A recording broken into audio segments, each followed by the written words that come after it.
Welcome to Magnet Marketers, our weekly live show where we break down the head, heart, and hand approach to building sustainable growth in your business.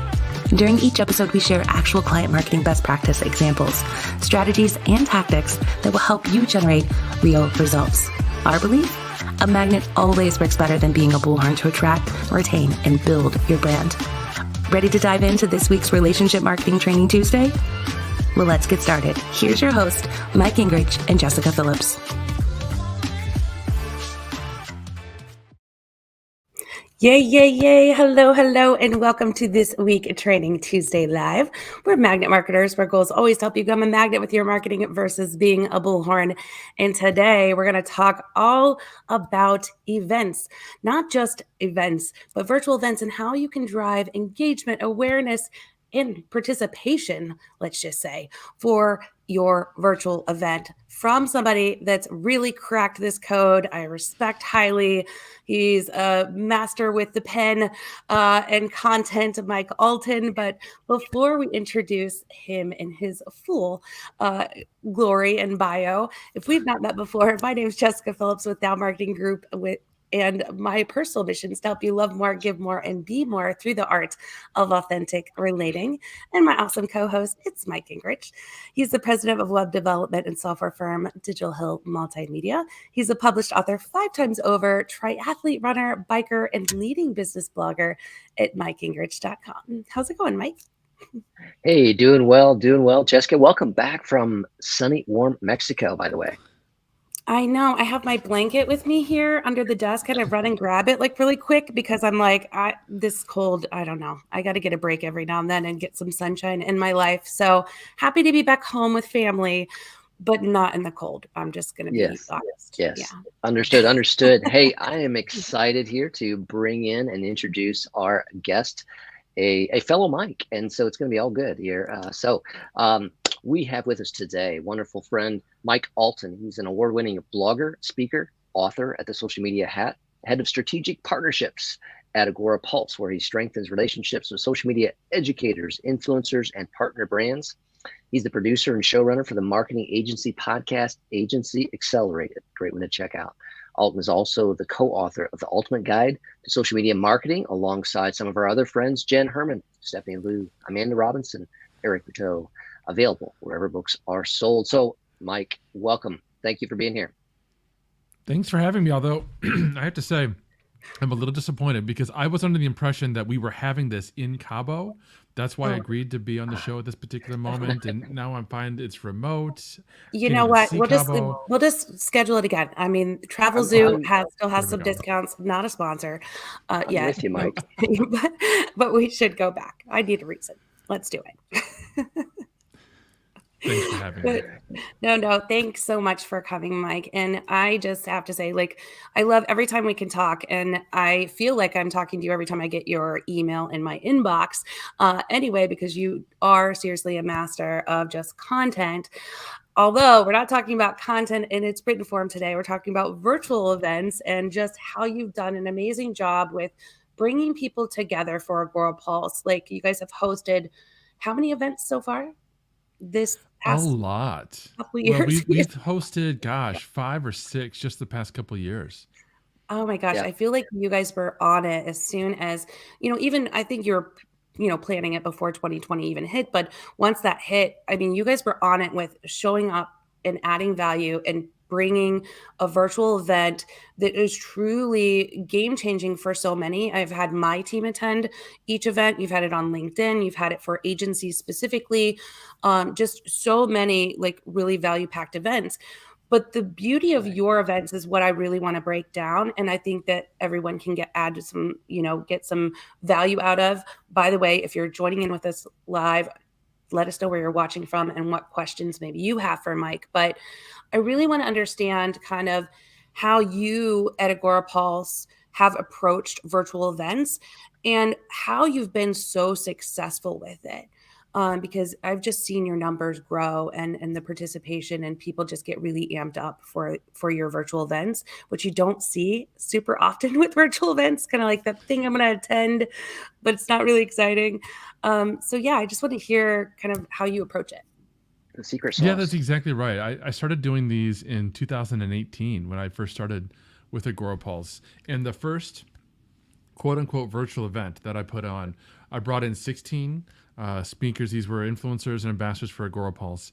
And Uh-huh. the problem then, this was the first time I was putting on that kind of an event, they were 16 individual, basically webinars, right? You couldn't even register for all of them at once. They were spread out over 2 or 3 weeks. And so I was basically doing everything wrong back then. They were spread out too far, so Yeah. it was really hard to capture somebody's attention and keep them engaged. That's going to be a magical word we're going to talk about a lot. It was impossible to keep them engaged over the course of 3 weeks, right? Yeah. I was putting friction and barriers in front of them by making them sign up 16 times if they wanted to watch all 16 sessions. And because of the platform I was choosing and the entire structure of the event, each individual session was unengaging. It was just a speaker, could have been any one of us, teaching on a topic in kind of a live stream format, but it was on a different platform. It wasn't live streaming to any of the social networks we love. And there was no real commenting. There was no engaging back and forth. It was very much a one-to-many, and then the many were silent kind of a situation. So I learned from that quite a bit and started exploring, and this is real key for me, I started exploring other platforms, because once you realize that there's a lot of platforms out there that this is what they do, just like, here we're on a live streaming platform, we're using StreamYard, which is designed to make it super easy for the three of us to have this conversation without having to deal with a lot of other tech in the background. It's the same thing with virtual events. I used Hey Summit, and then I used Run the World, and then I used AirMeet, and these were different platforms that really made it possible to create the kind of experience I wanted to create, because I was trying to replicate the kind of experience I'd had in person when I was able to go to San Diego and meet you guys, or go to Lima and go to Cleveland and all these other places where they have wonderful events, and you're able to see other people in real life and meet with them and have conversations with them, because that's the key. Those conversations that happen one-to-one, that's what makes the event memorable and engaging, and that's what makes it a magnet for other people to want to come in and participate, not only with the event, but with the brand that's putting on the event. Yeah. I think that, many times that's not thought of when someone is thinking about putting on a virtual event. They're not thinking about the conversations as much as the speaker's content or something like that. So I think what you said is just, profound. And I just want to kind of make sure that's heard, because you're talking about recreating or creating that two-way conversation piece as central component. Yeah. And that's one of the things that is missing from, first of all, standard live stream. Right. Here, the three of us can have a conversation, and I can see comments if they come in. I can see questions if they come in, and I can kind of have that engaging dialogue a little bit. It's not quite the same as if you and I, Mike, we are standing outside in the hallway, outside of a session. We've got 10 or 15 minutes to kill. You and I start talking, and maybe it's about business. Maybe it's about personal stuff. Maybe we learn about each other. Maybe we've never met. We just happen to be standing in line because Jessica's session is standing room only. And we want to get in to hear it, right? So we're just killing time, and we come to find out, hey, we're both really into marketing. Hey, we like to write. Hey, we like this, that, and the next thing. We like hats, whatever, right? We find these things that we connect on, and we build rapport. It's really hard to do that in this kind of a live streaming environment. So, which I usually recommend to clients. And for the first thing we do is we start off by talking about what are the goals that we're trying to accomplish with the virtual event. Is it just to sell seats, to, tickets to the event itself? Because that's okay if that's the goal.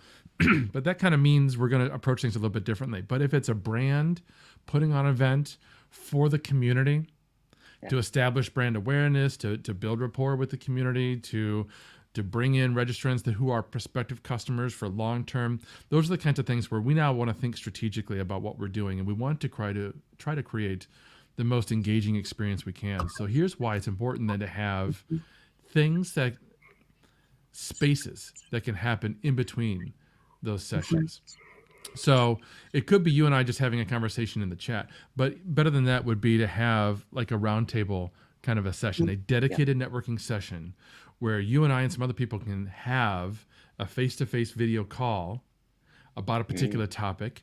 And it's not structured. It's not directed by an individual who's teaching. And so we're all kind of in a student mode, listening passively.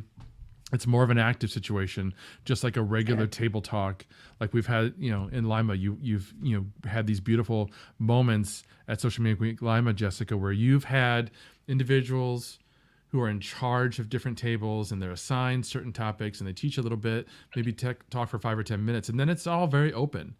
And so I've sat down, or I've had people sit down with me, and we have a conversation and we talk about what each other are going through and what we're struggling with.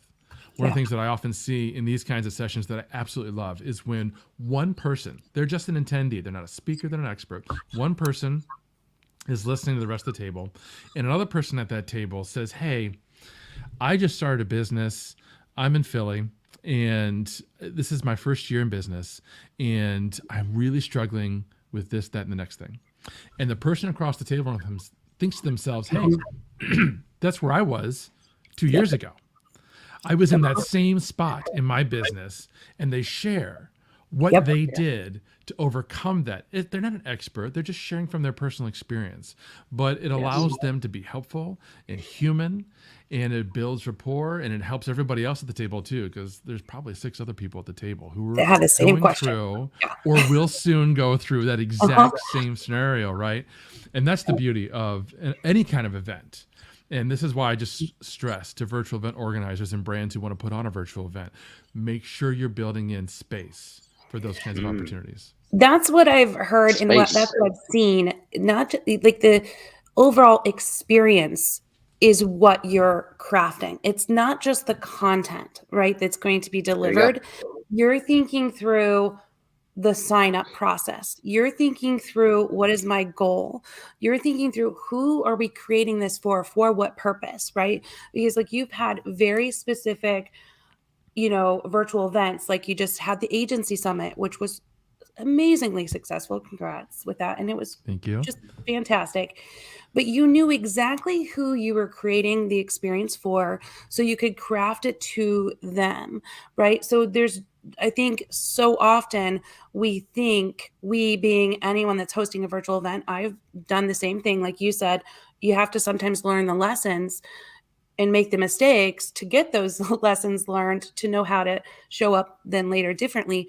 But I think so often when we think virtual events, like, oh, you can just send me your recording or we'll make it live. And it's just like push out content to people. That's what YouTube's for, right? Like if you're doing a virtual event, you have to think through, like you said, not blocking the exit or the entry to getting people signed up. What kind of space are you creating for people to really build that rapport and feel the value add and apply it, right? So it's memorable experiences, how we're making people feel. And then what else you're building in. So I love that the work goes in, not just in the creating the time that the virtual event's happening, but all the other things in between. That's absolutely right. Because like one of the important things that you need to think about, particularly with a virtual event, but it's true for a regular event too, in-person event, is the timing of what's going to happen at each moment, and be thinking through what are my attendees doing and needing at any given moment. It's like you put on these wonderful in-person events, and after a couple of people have spoken on stage, we kind of need to allow a break. People need to be able to get up. People need to be able to go to the bathroom, get some drinks. And we want to extend that to more than just a 5-minute quick bathroom break. We want to give people time to talk to each other at the tables, standing outside, and that sort of thing. We call that a networking break, right? In a real life event, those are crucial. Yeah. In a virtual event, if you give me a networking break, I'm the only one here. If I get up and go to the bathroom, go out to get some coffee, I'm not going to run into anybody else. I'm not going to network on that networking break. So in a virtual event, breaks are important, but they also need to be scheduled alongside actual networking sessions. And I also love that you brought up the environment too, because you're right. Just like any other thing that we're doing in business and in marketing. If we're talking about selling a software as a service, well, we're thinking then about the customer journey. And we're starting not just when they're in the product, we're starting when they signed up, when they purchased, when they were doing their research, right? There's the whole journey that they're going through. And we're in charge of that experience the entire time. It's the same thing with a virtual event. And we need to be mindful of what is the message we're sending out? What's the vibe that we're giving before they've even signed up? So like Agency Summit's a great example. Agency Summit took place in 2021 in the midst of the pandemic and the lockdown. And not many people know this. It would have been an in-person event in Paris had it not been for the pandemic. In spring of 2020, I had budgeted and planned that later that year I was going to hire an event coordinator, and we would be planning an in-person event in Paris, France, where Agorapulse is based. I apologize to everybody right now publicly that we haven't yet been able to do that. It's still in the long-term roadmap. We just don't know when. So Agency Summit would have been Social Media Day Paris in all likelihood, but we couldn't do that. So I had this virtual event, put it all together, planned it for marketing agencies around the world. I still wanted that Parisian experience, but I couldn't give it to them in person, so we gave it to them virtually. When you first entered the Agency Summit event, once it was the day of the event and you logged into the platform, we used AirMeet at the time, you were greeted by our head of customer success, Christelle Comary, who was a Parisian woman, and she said hello to you in her beautiful French accent. And we had a little video with Parisian music playing, and she walked you through what you could do that day. Here's the sessions. Here's the booths where you can learn about some of our partners and vendors who are here. Here's the lounge where you can go to meet everybody else. In fact, now that you're here, that's the first place I want you to go is the lounge. And here's another tip for you, is to tell your attendees where to go and start with some networking. That's what I was going to ask you really quick. Yeah. I was going to ask you when you talked about networking, kind of because you're right back there too, like just that. to paint a picture of like when you say build in those networking breaks and have it in a virtual space, like what did that look like for you in Agorapulse? Yeah, and it's interesting because one of the things that we often hear talked about and that we all love and adore is engagement in the session. Like we're watching the comments right now. We love seeing people showing up live and asking their questions. By all means, do that. That helps us feel like we're actually talking to somebody. And it also helps everybody else, because if the session is filled with people who are leaving comments and asking questions, that keeps everybody else's interest engaged, and it creates opportunities for new things to come up as part of the conversation that weren't necessarily planned. I might have planned to talk for 5 minutes about this, but because Mike asked me this other question, now we're talking about that too, in addition to what I had planned, which is all great. But here's the thing. If you start with some networking at the beginning of the event, it's going to encourage everything I just said. And here's why.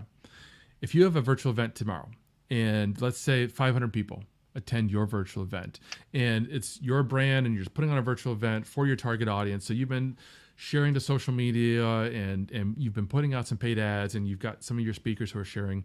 They've brought in people from all around the world to attend your event, and they don't know each other. Right. They don't know you. They might have met you personally. They might have met or be familiar with some of your other speakers, but odds are they don't know anybody else that's attending their session. And if they're at all introverted like me, they're not going to be the first one to throw a comment or a question in there. They're going to get warmed up. They're going to want to know some other people in the room. They're going to want to feel a little more comfortable engaging, again, there's that word, with you and your content. So one of the cool features that are available on AirMeet and Run the World and some other platforms today is called speed networking. And it's just like the speed dating we're all familiar with from the 80s, right? Where you sit down and you're paired up with somebody else and you've got a clock, 5-10 minutes, whatever it is. And you're just going to talk to them for 5 or 10 minutes, and then you're on to the next person. Now, the cool thing and the non-scary part about virtual event speed networking is that as the organizer, you can set up questions in advance, and you can make them super easy so that even the most introverted person can answer, hey, my name is blank, I'm from blank, and I'm here to learn about ... or I'm looking forward to this, or this is what I do for a living. Some basic stuff to break the ice, and then give them just 5 minutes to ask and answer back and forth. and you're on to the next person. You do that for 30 minutes. And everybody who participates in that speed networking session, they've now met 5 other people that they didn't know before today. So when they go to the keynote and they go to some of the breakout sessions, they're going to see Eric asking a question in the comments, and they're going to remember that they met Eric 60 minutes ago. They're not lifelong friends. They've only known each other for 60 minutes. But the fact that they've met previously that day is going to open them up a little bit more. They're a little bit more willing to throw in a comment, to ask a question, to say hi to Eric and or somebody else that they've met. And so that kind of breaks the ice a little bit for the rest of the day. Then you can have table talks midday. I like to put them midday. You can have them whenever you want, but I like to put them a little bit later after some sessions. So there's a little meat that they can chew on and talk about that has already occurred from a teaching perspective in the day. And then here's another tip I'll throw in real quick that Andrew Davis, we all know Drew Davis, fantastic writer, speaker, and researcher. If you don't follow his loyalty loop, it's fantastic. He goes out and he researches things, and he did a whole series about virtual events. And one of the things that he found in his research was that the most successful events, there's a single track. And you're not letting people go off and do a bunch of different things at once. Have that single track in as compressed amount of time as you can. So if you start off the day with some networking, have some very specific events, and then have some more networking, you're kind of keeping everybody engaged, not just on an individual session perspective, but the whole experience. I love very, very wonderful. Yeah, I love this stuff because I mean, basically, what you've dove into is the psychology of human behavior, and then the sociology of human interaction, and you're taking those into account, in a deep way, more than so basically I'm hearing again, get beyond the content, folks, get beyond the content, get beyond the topics, and you're bringing that psychology, sociology. We got Stephanie on board with that. Her ears perked up. I know. She's all about it, because that is what business is about, especially marketing and just any kind of business, right? It is that psychology and sociology. It's both of those things. I love that study found that people going through a shared experience together, because then you have that sense of belonging, right? But then you want to share it out more often, which then helps promote the event. You're going to then remember the experience because you felt something, right? So it's going to stick with you longer. You're going to more likely to go back and participate in something else that event organizer has done. And it just makes sense. So I love that. Thank you, Stephanie, for going and commenting here. She says, go beyond the content and bring in the connection. Absolutely. Absolutely right. I love that she put it that way. I know she and I love alliteration. So I like that. Bring the content, go beyond the content and bring in the connection. Because what's going to happen as an event organizer, you are simply going to build the agenda, and you're going to create these spaces for things to happen. I call them magical moments, when 2 attendees talk to each other and discover something about each other.